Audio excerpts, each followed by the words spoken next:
میرے عزیز دوستوں اور بزرگوں، موت ایک تلخ حقیقت ہے۔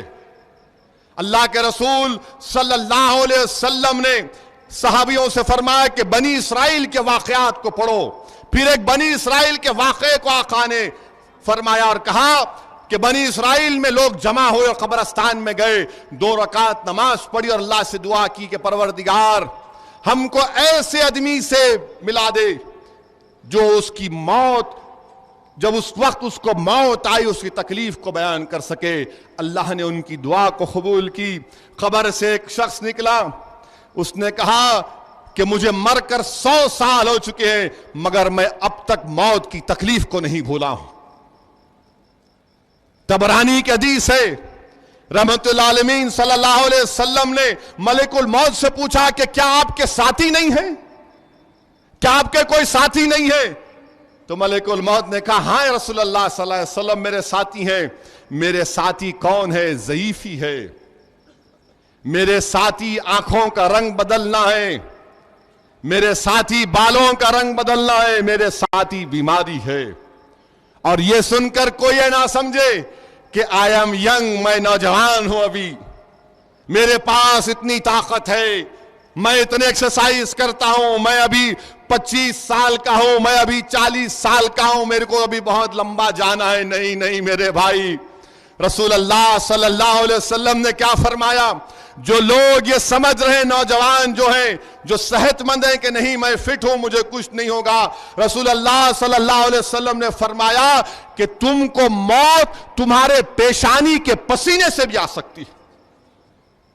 تم کو موت تم کو پیشانی کے پسینے سے بھی آ سکتی ہے، تو تیار رہو، تیار رہو، یہ حقیقت ہے، یاد رکھو۔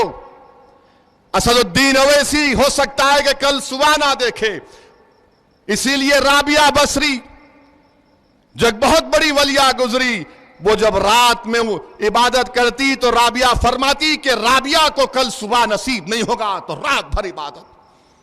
صبح ہوتی تو کہتی کہ رابعہ کو رات نصیب نہیں ہوگی، دن بھر عبادت۔ میرے بھائی، یہاں پر حضرت عیسیٰ علیہ السلام کا واقعہ یاد آ رہا ہے۔ اللہ نے عیسیٰ علیہ السلام کو معجزہ دیا کہ جب وہ کسی خبر پر جا کر خم باذن اللہ بولتے تو اس خبر سے مردہ زندہ ہو جاتا۔ تو لوگوں نے کہا عیسیٰ کہ تم ہو سکتا ہے ایسے لوگوں کو زندہ کر رہے ہو جو تازہ مرے ہوں، یا پھر ان پر موت نہیں یا کچھ کیفیت ہوگی، تم ہم کو ایک ایسے آدمی کو زندہ کرو جس کو مر کر برسوں ہو چکے ہیں۔ حضرت عیسیٰ نے کہا بتاؤ کون؟ تو لوگوں نے کہا کہ سام بن نوح علیہ السلام کے بیٹے کی خبر پر جا کر آپ کہیے خم باذن اللہ۔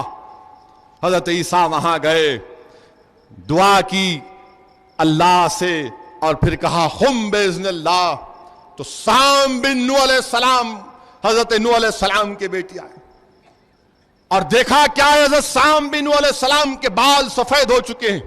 اس زمانے میں بال سفید نہیں ہوتے تھے۔ حضرت عیسیٰ نے پوچھا یہ کیا ہوا سام؟ آپ لوگوں کی تو کیفیت یہ نہیں تھی کہ آپ کے بال سفید ہو جاتے۔ تو سام بن نوح نے کہا کہ عیسیٰ جب تم نے کہا خم باذن اللہ تو میں نے سمجھا کہ اب قیامت ہو گئی، اسی لیے اس ڈر سے، اس خوف سے میرے بال سفید ہو گئے۔